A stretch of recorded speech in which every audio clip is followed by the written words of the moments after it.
Paraisópolis, 28 de junho de 2022. Saudações a todos que fazem parte do corpo de Cristo, graça e paz da parte de Deus e do nosso Senhor Jesus Cristo. Amém. Gostaria de comunicar por meio desta, o meu desligamento da instituição Congregação Cristã no Brasil e de todas as minhas atribuições como organista oficial da mesma. Desejo também trazer ao conhecimento de todos os motivos pelos quais estou me desligando da instituição Congregação Cristã no Brasil. Há alguns anos tenho me sentido insatisfeita com muitos detalhes que tenho percebido dentro da CCB, detalhes estes que se tornaram gritantes quando resolvi ler um velho manual de fé que estava por anos dentro da minha bolsa, a Bíblia, fiel e inerrante Palavra de Deus. Lendo a Bíblia eu descobri coisas maravilhosas. Descobri que Cristo é a graça de Deus e que toda a Bíblia aponta para Ele. Descobri que somos todos pecadores e que mesmo depois do batismo, continuamos pecando a todo instante da nossa vida. E que nenhuma das nossas obras, saia, cabelo, terno, bermuda, barba, nada disso contribui para a nossa salvação.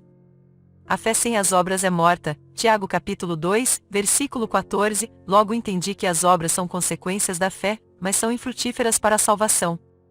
A salvação é pela fé e não por obras para que ninguém se glorie, em Efésios capítulo 2 versículo 8 ao 10, porém nossas obras são para Deus como trapos de imundícia, Isaías capítulo 64, versículo 6.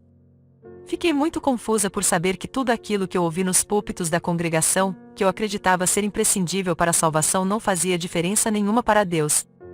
Lendo, entendi que o que Cristo fez por mim já foi suficiente e que nada que eu faça pode acrescentar, ou diminuir, ao que Ele já fez.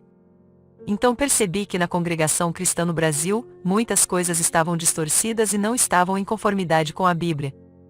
Sempre fui ensinada nas pregações da Congregação Cristã no Brasil, que a própria instituição é a graça do Filho de Deus, e que só existe salvação dentro dela própria. Imaginei que fosse apenas aqui na minha região essas pregações que contradiziam a palavra de Deus e continuei tocando e congregando. Foi quando veio a pandemia e começamos a assistir aos cultos online. Meu Deus, que decepção! Um dia falavam que a congregação é a estrela, e é a graça de Deus, tem os vídeos, depois falavam que Cristo morreu e ressuscitou, mas no céu ele ainda não entrou. Em um certo conselho um ancião dizia que era para cozinharmos com fogão a lenha e ir à igreja a pé para doar o valor do tanque de combustível e do gás na coleta. Destruindo tudo que eu acreditava a respeito de dízimo e ofertas, outros diziam que a Irmandade não deve ler as Escrituras. Que é pecado ver televisão, mas assistir cultos no YouTube é uma porta que Deus abriu.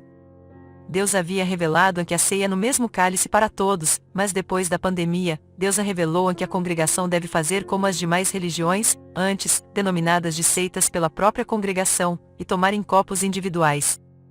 Há inúmeras pregações dizendo que o homem é um semideus, que a coleta é santa e faz parte da salvação, que devemos barganhar com Deus, damos na coleta e Deus livra o esposo das drogas, chamam neto. Quando comecei a congregar há 18 anos atrás me ensinaram que eu só seria salva se batizasse na congregação, sendo eu já batizada em outra denominação evangélica, me rebatizei na Congregação Cristã no Brasil, isso é totalmente antibíblico. Foi lançado agora um novo tópico de ensinamento dizendo que não precisamos rebatizar, pesquisei e encontrei um ensinamento de 1962 que disse que só são irmãos os que se batizam na Congregação Cristã no Brasil. Agora no tópico saiu que a congregação não é a graça do Filho de Deus. É muito fácil perceber que estes ensinamentos não têm a guia de Deus pois os tópicos se contradizem. Observe, mas, ainda que nós mesmos ou um anjo do céu vos anuncie outro evangelho além do que já vos tenho anunciado, seja anátema, maldito. Assim, como já vô-lo dissemos, agora de novo também vô-lo digo. Se alguém vos anunciar outro evangelho além do que já recebestes, seja anátema. Gálatas 1, 8 e 9. Como se não bastasse toda essa confusão que os líderes estão fazendo de uma hora pode e depois não pode mais, lendo a Bíblia eu descobri que o evangelho genuíno não está sendo pregado dentro da congregação. Os irmãos evangelistas desta denominação não pregam Cristo e como Ele morreu por nossos pecados dando-nos a salvação, mas sim não cobramos o dízimo, temos a maior orquestra do mundo, somos a verdadeira igreja que Deus deixou na terra etc. Tenho 3 filhos, sendo 2 moços e uma criança. Meus 2 meninos cresceram dentro da congregação, e as únicas coisas que aprenderam foi Salmo 23, oração do Pai Nosso, orgulho de fazer parte da denominação, homens devem sentar separados das mulheres, não pode usar shorts e nem ter barba.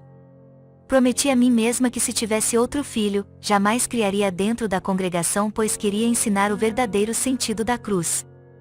Depois de 13 anos, Deus me deu outra criança e eu já havia dito ao meu esposo que queria ensinar o verdadeiro evangelho para ela e não o encontramos dentro da congregação cristã no Brasil.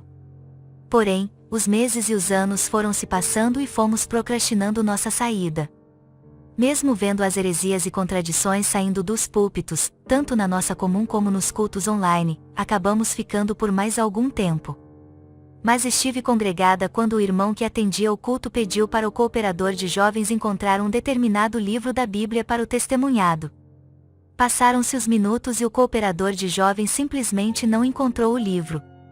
Então, eu mesma me levantei e encontrei o livro pro testemunhado. Mas isso foi um tapa na minha cara. O que eu ainda estava fazendo ali? Se o irmão não sabe nem onde estão os livros da Bíblia, o que ele vai ensinar para minha filha? E este foi o último dia que pisei meus pés dentro da congregação cristã no Brasil. A própria palavra nos exorta a estudarmos a Bíblia. Ora, estes foram mais nobres do que os que estavam em Tessalônica, porque de bom grado receberam a palavra, examinando cada dia nas Escrituras se estas coisas eram assim. Atos dos Apóstolos, capítulo 17, versículo 11. Também em João capítulo 5, versículo 39 e inúmeras outras passagens. Em qualquer dicionário encontramos o sinônimo de examinar. Fazer investigação minuciosa, pesquisar, aprofundar, estudar, investigar, observar, vasculhar. Pela falta do estudo bíblico dentro da congregação, um irmão que nem consegue encontrar certo livro da Bíblia é levantado para cooperador. Alegam que a revelação de Deus é inserção de irmãos para o ministério, assim como a revelação do copinho da ceia, do uso da barba, da única igreja que salva, do rebatismo, que podia e agora não pode mais, congregação é a graça de Deus, depois já não é mais, é pecado assistir televisão depois não é mais. Nota-se claramente que tiraram Cristo do centro e colocaram a própria instituição, substituindo a Bíblia, que deve ser o manual de fé para o cristão pelos tópicos de ensinamentos, distorcendo o verdadeiro evangelho de Cristo, sendo assim, anátema. E disse-lhes uma parábola: pode, porventura, um cego guiar outro cego? Não cairão ambos na cova? Evangelho segundo Lucas, capítulo 6, versículo 39.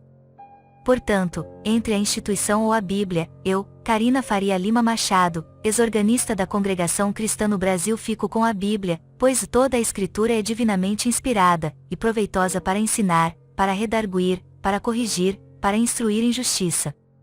Segundo Timóteo capítulo 3, versículo 16. Oremos pelos os que dormem, para que assim como Deus fez conosco, também acordem nossos irmãos que estão na Congregação Cristã no Brasil para o verdadeiro Evangelho de nosso Senhor Jesus Cristo. Que a graça e a paz de Deus, o nosso Pai, e do Senhor Jesus Cristo estejam com vocês. Filipenses capítulo 1, versículo 2. Tira bem. O dedo tava aqui porque o amiguinho fez uma coisa errada. O Jesus estava triste porque o amiguinho fez uma coisa errada? O que o amiguinho tinha feito? Foi. Não pode fazer coisa feia? Por quê? Mamãe brigou com a mamãe. Brigou com a mamãe? Não pode? Por que não pode? Brigando com minha irmã, não quero pedir brinquedo. Tem que dividir o brinquedo? E se não dividir o brinquedo, o que acontece? Foda. Quem chora? Jesus chora? Uhum. Oh, meu Deus. A polícia tornou me fez uma coisa bonita, olha. Lindo, meu amor. Quem chora? Jesus chora? Oh, meu Deus. Quem chora? Jesus chora?